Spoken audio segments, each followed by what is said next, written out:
Azadi night എഡിഷനിലേക്ക് ഏവർക്കും സ്വാഗതം. നോക്കാം ഇന്നത്തെ പ്രധാനപ്പെട്ട വാർത്തകൾ. കേരളം വികസന പാതയിൽ 10 വർഷം മികച്ച മുന്നേറ്റം. നയപ്രഖ്യാപന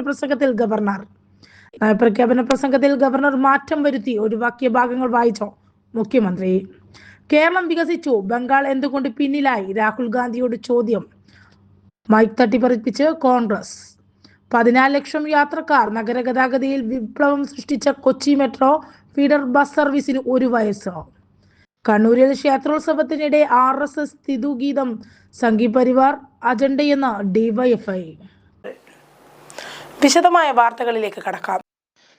കഴിഞ്ഞ 10 വർഷക്കാലം കേരളം കാഴ്ചവെച്ചത് മികച്ച മുന്നേറ്റമെന്ന് ഗവർണർ രാജേന്ദ്ര വിശ്വനാഥ് ആർലേക്കർ 15ാം കേരള നിയമസഭയുടെ 15ാം സമ്മേളനത്തിന്റെ നയപ്രഖ്യാപന പ്രസംഗത്തിലാണ് ഗവർണർ കേരള സർക്കാരിന്റെ നേട്ടങ്ങൾ എന്ന് പറഞ്ഞത്. സംസ്ഥാനത്തിന്റെ സാമ്പത്തിക ഭദ്രത ഉറപ്പാക്കുന്നതിനൊപ്പം സാമൂഹ്യക്ഷേമ പദ്ധതികൾക്ക് നൽകുന്ന മുൻഗണന ഗവർണർ പ്രശംസിച്ചു.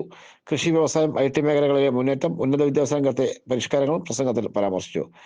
എല്ലാ പ്രതികൂല സാഹചര്യങ്ങളിലും കേരള വികസനത്തിന് പ്രാധാന്യം നൽകിയെന്നും മനുഷ്യപക്ഷത്ത് നിന്ന് എന്നും അദ്ദേഹം പറഞ്ഞു. കടമെടുപ്പിൽ കേന്ദ്രത്തിൽ നിന്ന് ഉപരോധം നേരിട്ടിട്ടും അടിസ്ഥാന സൗകര്യ വികസനത്തിലും വ്യവസായങ്ങളുടെ വികസനത്തിലും സർക്കാർ വിട്ടുവീഴ്ചയില്ലാതെ നിലപാട് കണ്ടു. വനിതകൾക്കും യുവാക്കൾക്കും വയോധികൾക്കും വേണ്ടി മാതൃകാപരമായ പദ്ധതികൾ കൊണ്ടുവന്നു. സ്വന്തമായി വീടും സ്ഥലമില്ലാത്ത ഒരാൾ പോലും ഇല്ലാത്ത സംസ്ഥാനം എന്ന ലക്ഷ്യത്തേക്ക് സർക്കാർ എത്തുകയാണ്. ഇതിലൂടെ ലോകത്തിന് മുന്നിൽ മറ്റൊരു കേരള മോഡൽ മാതൃക തീർക്കുകയാണ് സർക്കാർ. വൈവിധ്യത്തിലും സമാധാനപൂർവമായ അന്തരീക്ഷം സൃഷ്ടിക്കുന്നതിൽ കേരളം മുന്നിട്ട് നിന്നു. പവർക്കെട്ടില്ലാത്ത 10 വർഷങ്ങളും അതിദാരിദ്ര്യം തുടച്ചു നീക്കിയതും സർക്കാരിന്റെ നവകേരള കാഴ്ചപ്പാടിൽ എടുത്തു പറയേണ്ട ഒന്നാണ്. സർക്കാരിന്റെ നയപരമായ തീരുമാനങ്ങൾ വിശദീകരിച്ച ഗവർണർ ജനക്ഷേമകരമായ ഭരണത്തിന് എല്ലാ പിന്തുണയും വാഗ്ദാനവും ചെയ്യുകയും ചെയ്തു. മന്ത്രിസഭ അംഗീകരിച്ച നയപ്രഖ്യാപന പ്രസംഗത്തിൽ കൂട്ടിച്ചേർക്കലുകളും ഒഴിവാക്കലും നടത്തി ഗവർണർ രാജേന്ദ്ര ആർലേക്കർ. നയപ്രഖ്യാപന പ്രസംഗത്തിൽ ഖണ്ഡിക 12, 15, 16 എന്നിവയിലാണ് മാറ്റങ്ങൾ വരുത്തിയത്. ഇത് ചൂണ്ടിക്കാട്ടിയ മുഖ്യമന്ത്രി പിണറായി വിജയൻ ഗവർണർ ഒഴിവാക്കിയ ഭാഗങ്ങൾ മുഴുവൻ സഭയിൽ വായിച്ചു. സർക്കാരിന്റെ നയപ്രഖ്യാപനമാണ് ഗവർണർ സഭയിൽ നടത്തുന്നത് എന്നതിനാൽ മന്ത്രിസഭ അംഗീകരിച്ച 12, 15, 16 ഖണ്ഡികൾ അതേപടി നിലനിൽക്കുന്നതാണെന്ന് മുഖ്യമന്ത്രി പറഞ്ഞു. കേരളത്തിൽ സാമ്പത്തിക ഞെരുക്കം സൃഷ്ടിക്കാനുള്ള കേന്ദ്ര സർക്കാർ നടപടികളെയും നിയമസഭ പാസാക്കിയ ബില്ലുകൾ ഗവർണർ പിടിച്ചുവെക്കുന്നതും പരാമർശിക്കുന്നതുമായിരുന്നു ഒഴിവാക്കിയ ഭാഗങ്ങൾ. നയപ്രഖ്യാപന പ്രസംഗത്തിലെ ഖണ്ഡിക 12-ലെ ആദ്യ വാചകം ഇപ്രകാരമാണ്: ഇത്തരം സാമൂഹികവും സ്ഥാപനപരവുമായ നേട്ടങ്ങൾ കൈവരിച്ചിട്ടും ധനകാര്യ ഫെഡറലിസത്തിന്റെ ഭരണപരമായ തത്വങ്ങളെ ദുർബലപ്പെടുത്തുന്ന കേന്ദ്ര സർക്കാരിന്റെ തുടർച്ചയായ പ്രതികൂല നടപടികളുടെ ഫലമായി കേരളം ഗുരുതരമായ സാമ്പത്തിക ഞെരുക്കം നേരിട്ടുകൊണ്ടിരിക്കുകയാണ്. ഈ വാചകം ഗവർണർ ഒഴിവാക്കി. ഖണ്ഡിക 15-ൽ സംസ്ഥാന നിയമസഭകൾ പാസാക്കിയ ബില്ലുകൾ കൊച്ചി മെട്രോ റെയിൽ ലിമിറ്റഡിന്റെ electric feeder bus service metro കണക്റ്റീവിന് 1 വയസ്സ്. കൊച്ചി മെട്രോയിലേക്കും വാട്ടർ മെട്രോയിലേക്കും ലാസ്റ്റ് മൈൽ കണക്ടിവിറ്റി ശക്തിപ്പെടുത്തുന്നതിനായി ആരംഭിച്ച ഇലക്ട്രിക് ബസ് സർവീസ് നഗരജീവിതത്തിലെ ഒഴിച്ചുകൂടാനാവാത്ത സേവനമായി 1 വർഷം കൊണ്ട് മാറുകയായിരുന്നു. 2025 ജനുവരി 15-ന് ഔപചാരികമായി ഉദ്ഘാടനം ചെയ്യപ്പെട്ട അർബൻ ഫീഡർ സർവീസിന്റെ പ്രവർത്തനം ജനുവരി 16-നാണ് ആരംഭിച്ചത്. മെട്രോ റെയിലും വാട്ടർ മെട്രോയും പൂർണ്ണശേഷിയിൽ ഉപയോഗപ്പെടുന്നതിന് യാത്രക്കാർക്ക് തടസ്സമായിരുന്ന കണക്ടിവിറ്റി ഗ്യാപ്പ് നികത്തുക എന്ന ലക്ഷ്യത്തോടെയാണ് പദ്ധതി രൂപകൽപ്പന ചെയ്തത്. എങ്കിലും കാര്യക്ഷമമായ സേവനം, സുഖകരമായ യാത്രാനുഭവം, സുരക്ഷിതത്വം എന്നിവയിലൂടെ ഇലക്ട്രിക് ഫീഡർ ബസ് മികച്ച ബദൽ റോഡ് ഗതാഗത ശൃംഖലയായി വളരുകയായിരുന്നു. സംസ്ഥാന ഗവൺമെന്റിന്റെ സഹകരണത്തോടെ ഫ്രഞ്ച് സ്ഥാപനമായ AFEDയുടെ സാമ്പത്തിക സഹായത്തോടെയാണ് പദ്ധതി നടപ്പാക്കിയത്.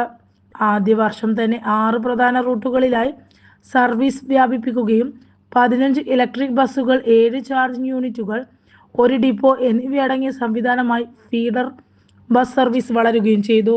കൊച്ചി മെട്രോ റെയിലിന്റെയും വാട്ടർ മെട്രോയുടെയും യാത്രക്കാരുടെയും വരുമാനത്തിന്റെയും വർധനവിലും ഫീഡർ സർവീസ് നിർണായക പങ്ക് വഹിച്ചിട്ടുണ്ട്. Kochi metro rail limited managing director Loknath Behera പറഞ്ഞു. ആദ്യ വർഷത്തിലെ പ്രധാന നേട്ടങ്ങളിൽ ഒന്നാണ് ഡാറ്റ അനലിറ്റിക്സ് അടിസ്ഥാനമാക്കിയുള്ള പ്രവർത്തന ക്രമീകരണം. സേവന നിലവാരവും യാത്രക്കാരും സുരക്ഷയും മെച്ചപ്പെടുത്തുന്നതിനായി STMS institute off road safety and transportation സഹകരണത്തോടെ ഫീഡർ ബസ് ജീവനക്കാർക്കായി ബിഹേവിയറൽ ചെയിൻ, റോഡ് സേഫ്റ്റി എന്നിവയിലുള്ള പരിശീലനവും പുരോഗമിക്കുകയാണ്. പരിസ്ഥിതി അപകട സാധ്യത കൂടുതലുള്ള ഒരു നഗരത്തിൽ പോലും കാര്യക്ഷമവും സാമ്പത്തികമായി സുസ്ഥിരമായ ഇലക്ട്രിക് ബസ് സംവിധാനം നഷ്ടമില്ലാതെ നടത്താൻ കഴിയുമെന്ന് ഇലക്ട്രിക് ഫീഡർ സർവീസ് ഇതിനോടകം തെളിയിച്ചിട്ടുണ്ട്. കൃത്യമായ ആസൂത്രണവും മികച്ച പ്രവർത്തനവും ജനങ്ങളുടെ ആവശ്യങ്ങൾ കേൾക്കുന്ന സമീപനവും ഉണ്ടെങ്കിൽ യാത്രക്കാർക്കായി മികച്ച പൊതുഗതാഗത സാധ്യമാണെന്ന് ഇലക്ട്രിക് ഫീഡർ സർവീസായ മെട്രോ കണക്റ്റിവിന്റെ വിജയം വ്യക്തമാക്കുന്നു. KMRL urban transport additional general manager Gokul T പറഞ്ഞു. ഇതിലൂടെ യാത്രക്കാർക്ക് ബസ്സുകളുടെ തത്സമയ വിവരം ലഭിക്കുകയും കാത്തിരിപ്പ് സമയം കുറയുകയും ചെയ്യും. ലൈവ് നെറ്റ്വർക്ക് കൂടിയ ഇൻ വെഹിക്കിൾ പാസഞ്ചർ ഇൻഫർമേഷൻ സിസ്റ്റവും ഉടൻ അവതരിപ്പിക്കും. കൊച്ചി മെട്രോ രണ്ടാം ഘട്ട പദ്ധതിയോടൊപ്പം ഇലക്ട്രിക് ഫീഡർ നെറ്റ്വർക്കും കൂടുതൽ ശക്തിപ്പെടുത്തും. 1 വർഷത്തിനുള്ളിൽ കൈവരിച്ച ഈ നേട്ടങ്ങളോടെ ഇന്റഗ്രേറ്റഡ് ഇലക്ട്രിക് ഡാറ്റ അധിഷ്ഠിത നഗരഗതാഗതത്തിന്റെ ദേശീയ മാതൃകയായി കൊച്ചി മെട്രോയുടെ ഇലക്ട്രിക് ഫീഡർ ബസ് സർവീസ് മാറിക്കൊണ്ടിരിക്കുകയാണ്. കണ്ണൂർ പുഷ്പോത്സവം 22 മുതൽ ഫെബ്രുവരി 3 വരെ ഒരുക്കങ്ങളായി. ജില്ലാ agri horticulture society Kannur police മൈതാനിൽ സംഘടിപ്പിക്കുന്ന കണ്ണൂർ പുഷ്പോത്സവം 22 വൈകിട്ട് 6 മണിക്ക് കഥാകത്ത് ടി പത്മനാഭൻ ഉദ്ഘാടനം ചെയ്യും. ജില്ലാ കളക്ടറും സൊസൈറ്റി പ്രസിഡന്റുമായ അരുൺ കെ വിജയൻ അധ്യക്ഷനാവും. ജില്ലാ panchayat president advocate Vinoy Kurian, Kannur corporation mayor advocate P Indira എന്നിവർ മുഖ്യ അതിഥികളാവും. ഈ വർഷത്തെ സംസ്ഥാന കൃഷി അവാർഡ് ജേതാവ് NV രാഹുൽ ചടങ്ങിൽ ആദരിക്കും. പ്രിൻസിപ്പൽ കൃഷി ഓഫീസർ തുളസി ചെങ്ങാട്ട് സംസാരിക്കും. പുഷ്പോത്സവത്തിലെ ഒരുക്കങ്ങൾ പൂർത്തിയായതായി Kannur agri horticulture society secretary PV Yatnakaran വാർത്താസമ്മേളനത്തിൽ അറിയിച്ചു. കൃഷിയും ചെടികളെയും പൂക്കളെയും പ്രകൃതിയെയും സംബന്ധിച്ച അവബോധം സൃഷ്ടിക്കുക, പൂന്തോട്ടം, പച്ചക്കറി തോട്ടങ്ങൾ എന്നിവ നിർമ്മിക്കുക, കാർഷിക സംസ്കാരം വളർത്തിയെടുക്കുക എന്നീ ലക്ഷ്യങ്ങളോടെയാണ് ജില്ലാ അഗ്രി ഹോർട്ടിക്കൾച്ചർ സൊസൈറ്റി പുഷ്പോത്സവം സംഘടിപ്പിക്കുന്നത്. 70 രൂപയാണ് പ്രവേശന ഫീസ്. 5 വയസ്സിന് താഴെയും പ്രായമുള്ള കുട്ടികൾക്കും 80 വയസ്സ് കഴിഞ്ഞ വയോജനങ്ങൾക്കും പ്രവേശനം സൗജന്യമാണ്.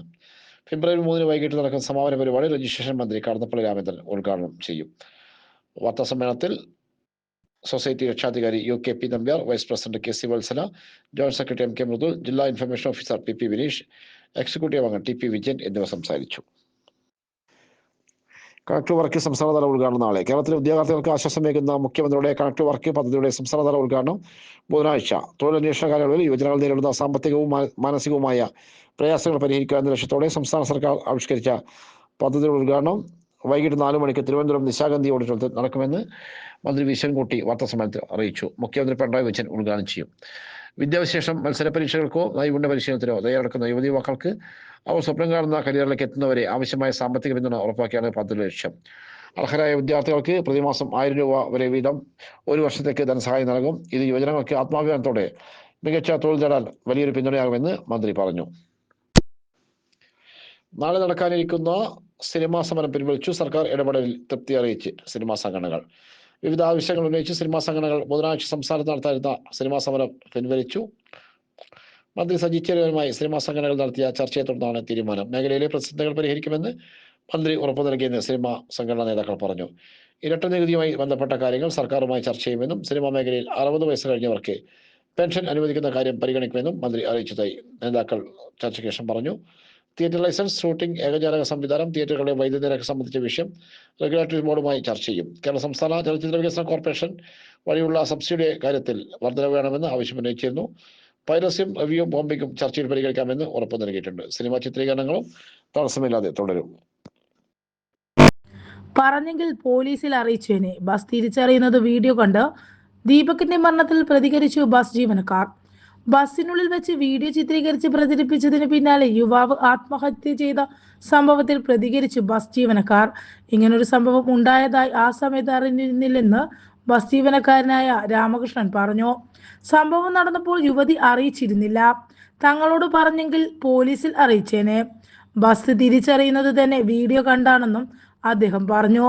ആളുകൾ നിറഞ്ഞു നിന്നിരുന്നതിനാൽ CCTV ദൃശ്യങ്ങളിൽ ഒന്നും കാണാനായില്ല. എന്നാലും CCTV ദൃശ്യങ്ങൾ പോലീസിന് കൈമാറിയിട്ടുണ്ട്. ഇതുവരെ പരാതിയൊന്നും ഉയർന്നു വന്നിരുന്നില്ല. പരാതി പറഞ്ഞാൽ മതിയായിരുന്നു എന്നും ജീവനക്കാർ പറഞ്ഞു.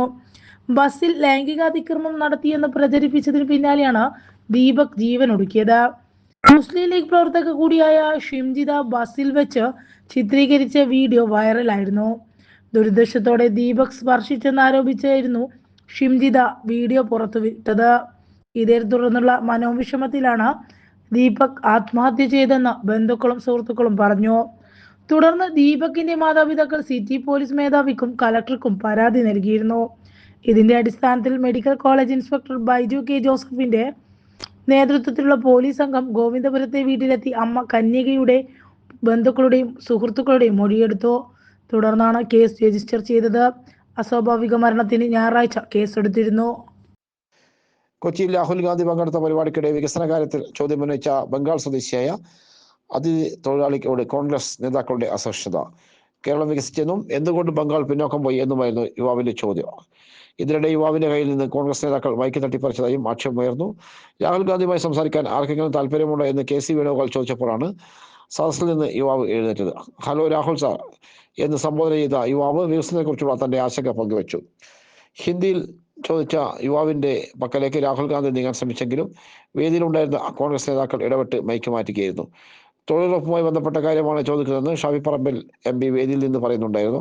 എന്നാൽ രാഹുലിന് ഹിന്ദി അറിയാമെന്നും അദ്ദേഹത്തോട് സംസാരിക്കാൻ അനുവദിക്കണമെന്നും യുവാവ് ആവശ്യപ്പെട്ടെങ്കിലും നേതാക്കൾ മൈക്ക് നൽകാതെ തിരിച്ചയക്കുകയായിരുന്നു. ഇതിന്റെ വീഡിയോ ദൃശ്യങ്ങൾ സോഷ്യൽ മീഡിയയിൽ വ്യാപകമായി പ്രചരിക്കുന്നുണ്ട്. കോൺഗ്രസ് നേതാക്കളുടെ പെരുമാറ്റത്തിനെതിരെ വലിയ വിമർശനമാണ്. കണക്ട് വർക്ക് സംസ്ഥാനതല ഉദ്ഘാടനം നാളെ. കേരളത്തിലെ ഉദ്യോഗാർത്ഥികൾക്ക് ആശ്വാസമേകുന്ന മുഖ്യമന്ത്രിയുടെ കണക്ട് വർക്ക് പദ്ധതിയുടെ സംസ്ഥാനതല ഉദ്ഘാടനം ബുധനാഴ്ച. തൊഴിലന്വേഷണ കാലയളവിൽ യുവജനങ്ങൾ നേരിടുന്ന സാമ്പത്തികവും മാനസികവുമായ പ്രയാസങ്ങൾ പരിഹരിക്കുക എന്ന ലക്ഷ്യത്തോടെ സംസ്ഥാന സർക്കാർ ആവിഷ്കരിച്ച പദ്ധതിയുടെ ഉദ്ഘാടനം വൈകിട്ട് 4 മണിക്ക് തിരുവനന്തപുരം നിശാഗന്ധി ഓഡിറ്റോറിയത്തിൽ നടക്കുമെന്ന് മന്ത്രി വി ശിവൻകുട്ടി വാർത്താസമ്മേളനത്തിൽ അറിയിച്ചു. മുഖ്യമന്ത്രി പിണറായി വിജയൻ ഉദ്ഘാടനം ചെയ്യും. വിദ്യാഭ്യാസം മത്സര പരീക്ഷകൾക്കോ നൈപുണ്യ പരിശീലനത്തിനോ തയ്യാറെടുക്കുന്ന യുവതി യുവാക്കൾക്ക് അവർ സ്വപ്നം കാണുന്ന കരിയറിലേക്ക് എത്തുന്നവരെ ആവശ്യമായ സാമ്പത്തിക പിന്തുണ ഉറപ്പാക്കിയാണ് പദ്ധതിയുടെ ലക്ഷ്യം. അർഹരായ വിദ്യാർത്ഥികൾക്ക് പ്രതിമാസം 1000 രൂപ വരെ വീതം 1 വർഷത്തേക്ക് ധനസഹായം നൽകും. ഇത് യുവജനങ്ങൾക്ക് ആത്മാഭിമാനത്തോടെ മികച്ച തൊഴിൽ നേടാൻ വലിയൊരു പിന്തുണയാകുമെന്ന് മന്ത്രി പറഞ്ഞു. കൃത്രിമകാൽ വിതരണം ചെയ്തു. ജില്ലാ പഞ്ചായത്ത് വാർഷിക പദ്ധതിയിൽ ഉൾപ്പെടുത്തി ജില്ലാ ആശുപത്രി വഴി നടപ്പാക്കുന്ന 2ാം ഘട്ട കൃത്രിമകാൽ വിതരണം ജില്ലാ പഞ്ചായത്ത് പ്രസിഡന്റ് അഡ്വക്കേറ്റ് ബിനോയ് കുര്യൻ ഉദ്ഘാടനം ചെയ്തു. ഭിന്നശേഷിക്കാർ, ശാരീരിക മാനസിക വെല്ലുവിളി നേരിടുന്നവർ തുടങ്ങി സമൂഹത്തിലെ എല്ലാ വിഭാഗം ആളുകൾക്കും പ്രയോജനപ്പെടുന്ന പദ്ധതികളാണ് ജില്ലാ പഞ്ചായത്ത് നടപ്പിലാക്കുന്നതെന്ന് പ്രസിഡന്റ് പറഞ്ഞു. വൈസ് പ്രസിഡന്റ് ടി ഷബ്ന അധ്യക്ഷയായി. 26 പേർക്ക് കൃത്രിമകാലുകൾ നൽകുന്നതിനുള്ള പദ്ധതിയാണ് തയ്യാറാക്കിയത്. ആദ്യഘട്ടത്തിൽ 3 പേർക്കും 2ാം ഘട്ടത്തിൽ 12 പേർക്കും കൃത്രിമകാലുകൾ നൽകിയിരുന്നു. ലോകപ്രകാശനവും പഞ്ചായത്ത് പ്രസിഡന്റ് നിർവഹിച്ചു. ജില്ലാ പഞ്ചായത്ത് ആരോഗ്യ വിദ്യാഭ്യാസ സ്റ്റാൻഡിംഗ് ചെയർമാൻ പി രവീന്ദ്രൻ മുഖ്യാതിഥിയായി. ആശുപത്രി superintendent doctor KN Shaj, deputy superintendent doctor Griffin Surendran, KP Manoj Kumar, doctor Sumin Mohan, additional layer secretary K Sajith, layer secretary KK Dhanesh, DNO Indira, Ajay Kumar എന്നിവർ സംസാരിച്ചു. കണ്ണാടിപ്പറമ്പ് സി മുത്തപ്പൻ ക്ഷേത്ര മഹോത്സവത്തിന്റെ ഭാഗമായി നടന്ന ഗാനമേളയിൽ RSS സുവിഗാനം പാടിയത് വിവാദമാകുന്നു. സംഭവത്തിന് പിന്നെ RSS അജണ്ട നടപ്പാക്കാനുള്ള ബോധപൂർവമായ നീക്കമാണെന്ന് ആരോപിച്ച് DYFI രംഗത്തെത്തി. തൃശൂർ പാട്ട് ഫാമിലി അവതരിപ്പിച്ച ഗാനമേളക്കിടെയായിരുന്നു RSS സ്തുതിഗീതം ആലപിച്ചത്. തിങ്കളാഴ്ച വൈകിട്ട് നടന്ന പ്രതിഷ്ഠാ ദിന മഹോത്സവത്തോട് അനുബന്ധിച്ചുള്ള പരിപാടിക്കിടെയാണ് സംഭവം. ഗാനമേളയിൽ RSSന്റെ സ്തുതിഗീതം പാടി തുടങ്ങിയതോടെ CPM പ്രവർത്തകർ പ്രതിഷേധവുമായി വേദിയിലേക്ക് കയറി. ഇതേ തുടർന്ന് തർക്കമുണ്ടായി. രാഷ്ട്രീയ ഭേദമന്യേ എല്ലാവരിൽ നിന്നും പണം പിരിവ് നടത്തി ആഘോഷിക്കുന്ന ഈ ഉത്സവത്തിൽ ഒരു വിഭാഗത്തിന് മാത്രം രാഷ്ട്രീയ അജണ്ടകൾ തിരികെ കയറ്റുന്നത് അംഗീകരിക്കാമെന്ന് DYFI വ്യക്തമാക്കി. പൊതുജനങ്ങളിൽ നിന്ന് ശേഖരിച്ച പണം ഉപയോഗിച്ച് നടത്തുന്ന പരിപാടിയിൽ RSS ഗാനങ്ങൾ ഉൾപ്പെടുത്തുന്നത് ഗൂഢാലോചനയുടെ ഭാഗമാണെന്നും ഇതിനെതിരെ ശക്തമായ പ്രതിഷേധം തുടരുമെന്നും DYFI അറിയിച്ചു. ചീഫ് മിനിസ്റ്റേഴ്സ് മെഗാ ക്വിസ് വിദ്യാഭ്യാസ ജില്ലാതല മത്സരം 22-ന്. കേരളത്തിന്റെ സാമൂഹിക പുരോഗമന ചരിത്രം അടിസ്ഥാനമാക്കി സംസ്ഥാന സർക്കാർ സംഘടിപ്പിക്കുന്ന ചീഫ് മിനിസ്റ്റേഴ്സ് മെഗാ ക്വിസ് മത്സരത്തിൽ സ്കൂൾ വിദ്യാർത്ഥികൾക്കായുള്ള വിദ്യാഭ്യാസ ജില്ലാ മത്സരം ജനുവരി 22-ന് നടക്കും. സ്കൂൾ തല പ്രാരംഭഘട്ട മത്സരത്തിൽ വിജയികളായ 2 ടീമുകൾ വീതം വിദ്യാഭ്യാസ ജില്ലാ മത്സരത്തിൽ പങ്കെടുക്കും. രാവിലെ 9 മുതൽ വിദ്യാഭ്യാസ ജില്ലയിലെ ക്വിസ് കേന്ദ്രങ്ങളിൽ രജിസ്ട്രേഷൻ ആരംഭിക്കും. 11 മണി മുതൽ മത്സരം നടക്കും. വിദ്യാഭ്യാസ ജില്ലാതല ഘട്ടത്തിൽ വിജയിക്കുന്ന 10 ടീമുകളിൽ ജില്ലാതല മത്സരത്തിലേക്ക് യോഗ്യത നേടും. തുടർന്ന് ഫെബ്രുവരി 3-ാം വാരം chief ministers mega quiz grand finale നടക്കും. സ്കൂൾ തല ഫൈനൽ മത്സരത്തിൽ 1-ാം സ്ഥാനം നേടുന്നവർക്ക് 5 ലക്ഷം രൂപയും 2-ാം സ്ഥാനക്കാർക്ക് 3 ലക്ഷം രൂപയും 3-ാം സ്ഥാനക്കാർക്ക് 2 ലക്ഷം രൂപയുമാണ് സമ്മാനത്തുകയായി ലഭിക്കുക. പങ്കെടുക്കുന്ന എല്ലാ വിദ്യാർത്ഥികൾക്കും പ്രശസ്തി പത്രവും മൊമെന്റവും സമ്മാനമായി നൽകും. ചീഫ് മിനിസ്റ്റേഴ്സ് മെഗാ ക്വിസിന്റെ ആദ്യഘട്ട മത്സരത്തിൽ ഹൈസ്കൂൾ, ഹയർ സെക്കൻഡറി സ്കൂളുകൾ ഉൾപ്പെടെ 5000-ഓളം വിദ്യാലയങ്ങളും വിവിധ ഉന്നത വിദ്യാഭ്യാസ സ്ഥാപനങ്ങളിൽ നിന്നായി 5 ലക്ഷത്തോളം വിദ്യാർത്ഥികൾ പങ്കെടുത്തു.